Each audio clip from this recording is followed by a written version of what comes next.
আচ্ছা, আমাদের ভারতবর্ষের পড়োশী দেশ পাকিস্তানকে নিয়ে আপনার কি ধারণা?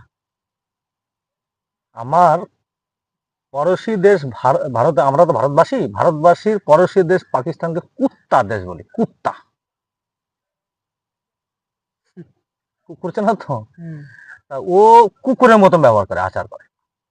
ঠিক। এখন যদি এইখানে যদি একটা কুকুর বসে থাকে, তা তুমি দেখবো আমাদের কাছে আসবে আর দুলাটি আবার মারো, আবার একটুক্ষণ পর আবার আসবে, আবার একটু মারো, আবার একটুক্ষণ পরে আবার আসবে।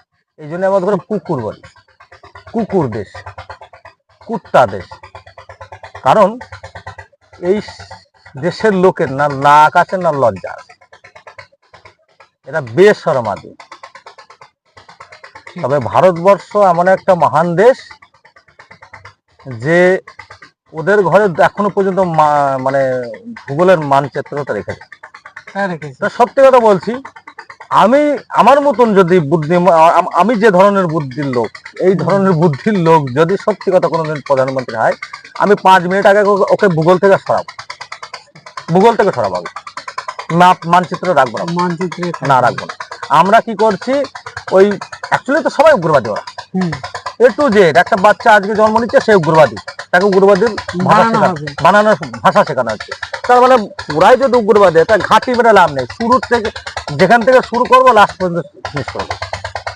এইটা তো আমাদের কাজ এখন উচিত। হুম, কিন্তু সারা বিশ্বের মানে ওয়ার্ল্ড আরে পলিটিক্স। ওয়ার্ল্ড পরে দেখা যাবে, আগে না बांस रहेगा ना बांसुरी बजेगा ना, बांस रहेगा तभी तो बांसुरी बजेगा। যখন পাকিস্তানকে আমি মানচিত্র থেকে হরিয়ে দেবো, তখন আর যত প্রশ্ন করে করুক না কেন আমার থেকে, আগে হটাও, বাসের গাড়ি হটাও। এই তুমি যেটা মনে করছো না, এই দেশকে তুমি, আমরা যতবার সুযোগ দিয়েছি ততবার ভালো হওয়ার সুযোগ দিয়েছি না, না, ওরা। আমরা ভালো হওয়ার সুযোগ দিয়েছি না, ওরা কিন্তু ভালো হয়েছে। না, ওরা ঠিক সেই কুত্তা কাজ করেছে। তার মানে কি, একবারে মানচিত্র থেকে হটিয়ে দাও, ওকে মানচিত্র রাখার দরকার নেই। ঠিক।